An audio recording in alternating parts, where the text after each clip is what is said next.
Dennis, after Tuesday's wonderful 4-goal win, we've now come out and basically tan the hides of Chertsey Town 7-0. Let's take it nice and slowly because it's very enjoyable. Yeah, it's just, you know, we always know we're going to play well at home. We have done all season, but sometimes we haven't took our chances, and today for most of the afternoon we took our chances. In saying that, you know, the second half, the last 20 minutes, we could have probably had 4 or 5 more, but you know, when we get ourselves in front here, especially when we've scored 3 goals in the space of 5 minutes that put the game to bed only about 15 minutes in, it's obviously very hard for the other team, because, you know, we find the spaces well, we keep the ball, and the other team's got to work hard to press us and contain us, and they get tired. So in the end it was obviously a really comfortable win, and we could have had a few more. Yeah, let's take us through the goals. The first one was Steph. How did that come about? Yeah, just a good interchange in midfield, and we've just rolled Steph in, and he's gone clean through, composed himself, and just slightly slid it past the goalkeeper. You know, Steph's, you know, he's come and addressed him afterwards and said, and I was hoping to break the scoreboard, and Steph said I could have had 9 myself. You know, it's one of them days. He's got 2, and he's had various other opportunities, but again, Steph's worked really hard today, and when he does that, he gets opportunities. He's scored 2, so I'm still happy with his day's work. Yeah, and we got the first goal pretty early. Then after 14 minutes, we got 2 very quick goals. Tolls, was it Dan? Yeah, Dan Jacobs and Tolls. Dan and Tolls, 2 very quick goals. That really put us onto Planet Barcelona type football, and we passed the ball extremely well. Then Lewis came up with another scorcher, didn't he? Yeah, I mean at 3-0 then we played some good interchange football, and Steph's made a great run where I'm thinking Tolly's just going to reverse it like the goal we got on Tuesday night, but he hasn't. He's just put a sideward pass to Lewis, only 5 yards away, and I thought, oh, that's the end of that move, and he's got it out of his feet and smashed it in the top corner. So great finish, and I was pleased that Tolly ended up rolling it to Lewis Hilliard and not reversing it. Yeah, and from my angle, and even their secretary said, God, didn't they have a swerve on it? I said he'd done exactly the same the other night. Yeah. So Lewis, you know, if he can just get that ball on target, keep it on target, he's got a very good chance of scoring the way he hits the ball, isn't he? Yeah, he's a fantastic striker of the ball. You know, up until the last couple of games this season hasn't quite gone for him, but the last couple of games he's worked hard, played well, and deservedly got his goals. Yeah, so we go in there at 4-0 at half time.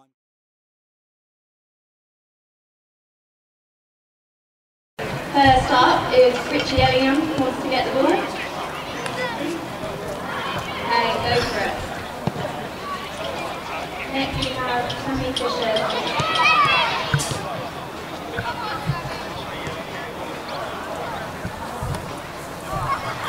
Oh, close. Next we've got George Hook. John George.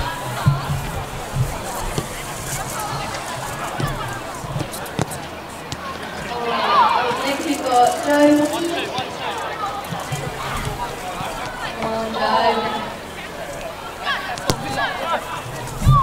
Next we've got Tom Ward. Next we've got Owen.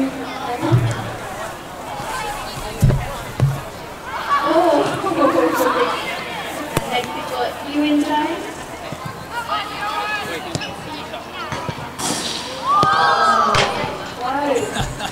Next we have Zach Nicholas.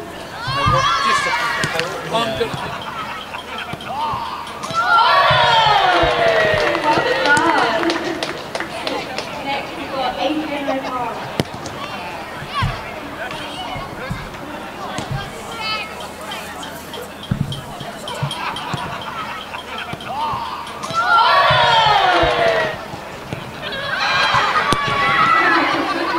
Finally, Cosby.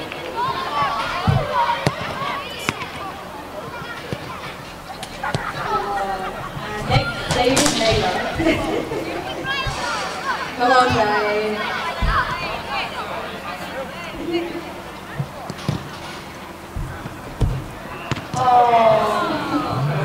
Well done, guys. Thanks for taking part.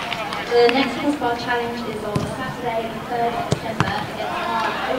So if anyone would like to take part, just call at the club or email juniorsaints@etsfc.com. 4-0 at half time, came out, got another quick goal for Tolls, was it? Or Steph's Tolls, I think. Yeah, I think Tolly got the 5th. Yeah. Yeah, we've got a couple of quick goals in the second half, so we're 6-0 up probably 5 minutes into the second half. Then we get a 7th, and then we make some substitutions. And you know, from there it was just a case of wasted opportunities. Had various. I mean, Toddy had a one-on-one. He's hit the bar.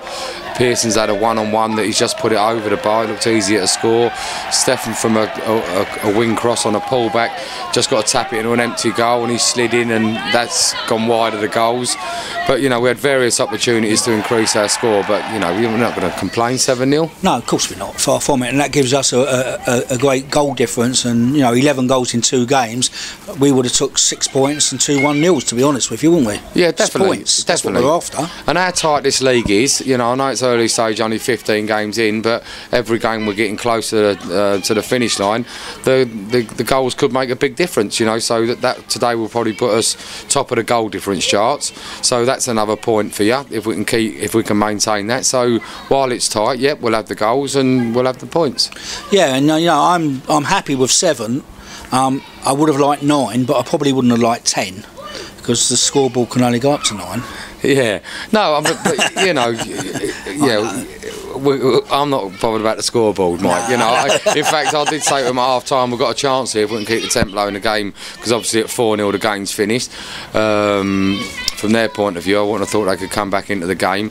So it was down to trying to get more goals, and I did say to him, you know, let's try and blow that scoreboard up. Mike's only had it in a week, and he might have to go out and get a bigger one. So we did mention that at half time, but unfortunately we couldn't quite pull it off. Well, it could have been, and I think it might have gone. But you know, what we done is you took Searsy off because he had a booking, and that was a sensible thing to do. And he's had this hamstring, which he seems to be over now.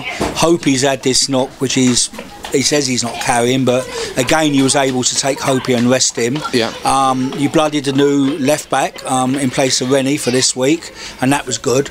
And when we spoke last night, you know, we could have ended up at the start of the game with just Jordan Gent.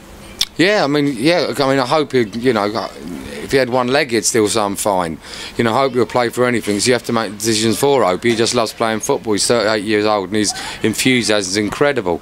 So yeah, I mean, we could have started today. Obviously, with no Rennie, no Deeney, no Hopey, and we've just got a 19-year-old centre half. Obviously, we've got Nick Hennaby that can play there as well. But you know, we was really stretched today defensively.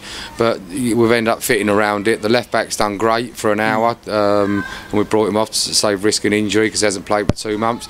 You know, Max Avery's come in and done a great job at right back. A special mention to Max. And obviously Hopi and Jordan Gent defended really well today. Yeah, I think Max played well as well. He's for such a young kid, he's so composed, and he turns his body the right way all the time, and he's looking left and right to see where his player is, and I think he's going to be a great prospect for us, isn't he? Yeah, he's got a really bright future. You know, all the performances though, even when Pearson came on, they were trying to kick him, but they couldn't quite kick him. Now, Dan Jacobs, this new haircut seems to have run wild with him with his goal scoring. Yeah. So long may that continue, that hairdo, that's for sure. No, I see Steph just limping now. There's nothing wrong there, is there? Well, it don't matter, he's got a week off next week. He's got a week off next week. So, you know, it's just like we say in this league, you've got Slough and Biggleswade, we think, drew 1 each. They definitely drew 1 each. 1 each. We don't know what the other scores are, so that puts us back into the frame again. So this league, you know, it changes from week to week. So, you know, message to the supporters is keep behind the team. We're going to keep at it. We're going to play our football.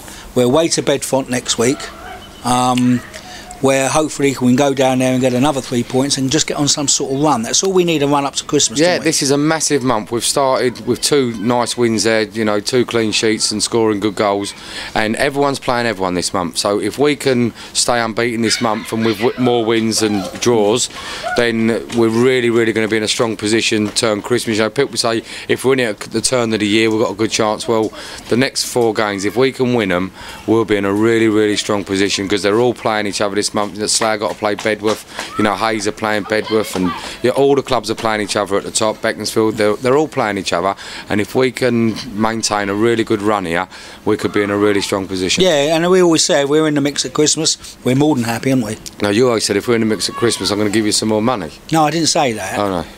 No, I'm not going to do that. Cut that, edit that. Cut that one. I'm not going to give him any more money. All right then. Well done today. A nice, pleasing weekend for us. In fact, a nice, pleasing week. 2 wins, 11 goals for, and nothing against. Fantastic. Lovely. Top man, Mike. Thank you.